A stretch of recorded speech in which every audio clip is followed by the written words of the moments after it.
So I realized something today when the water hose broke on the side that's attached to our water filter that goes into our camper.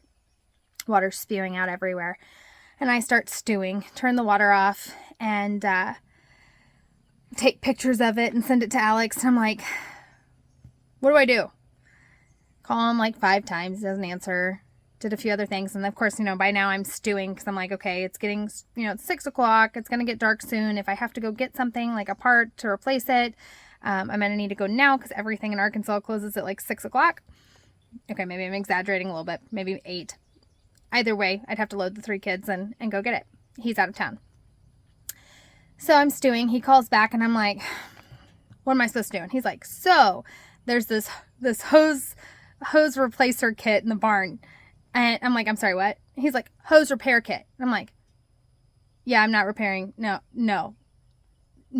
Like, I'm getting ready to go make dinner for the kids. No, I'm not repairing this hose. And he's like, well, there's another hose up at the barn too, but it might be easier to repair it. And I'm like, I'm by this time, I'm like all annoyed and irritated. I get off the phone.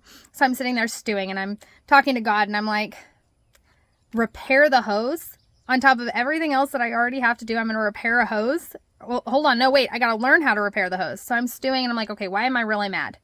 Why am I irritated or annoyed or whatever I am? Why am I? I'm like, well, because I have to take care of the kids and take care of dinner and lunch and breakfast and laundry and dishes and schooling. And then on top of that, I have to learn how to do all of these other things that I've A, never done, and B, what maybe stereotypically would be considered a man's job.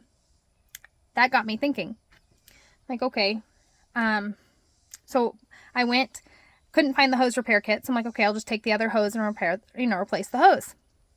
So I go to replace the hose and, I had to use a wrench, which by the way, I'm sure it was comical, me and my 6 tools that I took down to the camper. And, I loosened the part of the hose that got stuck onto the filter. I had to loosen and take that off and then had to put the other hose on. Well, of course it doesn't want to twist on. So I'm like, oh, now what? Oh yeah. I remembered watching Alex unhook the other side of the filter and take the filter and twist the filter onto the hose instead of the hose onto the filter. So I did that. And then I suddenly got humbled a little bit. Like, oh, had I not watched my husband do that, I wouldn't have known how to do that. Maybe I would have figured it out. Maybe I wouldn't have. But man, it really put me in a spot where I was like so grateful for my husband, so grateful that I was able to learn that from him. Was I still annoyed and irritated that I was fixing the hose? Well, yeah, but I did it and I was like, okay, wow. I felt so proud of myself. I was like, that wasn't so bad. And my husband taught me how to do it. So I was grateful. I was grateful for his teaching, even if I'm not the greatest student. So I get up to the tractor because I'm like, I'm going to mow. That's my thing. Maybe maybe that's considered a manly job. I don't know. I love to mow. So I get to the tractor and I call him because I knew I had to dump some water in it or something. And so I called him to figure out where to dump the water and to learn how to do that. And he asked me about the hose. And I explained to him how all of that went. And then he said, okay, yeah. Starts talking about something else. And I went, I'm sorry, what? Did you hear me? I fixed the hose. And he's like, yeah, that's great. I'm so glad you fixed the hose. And I was like, no, I want a cookie.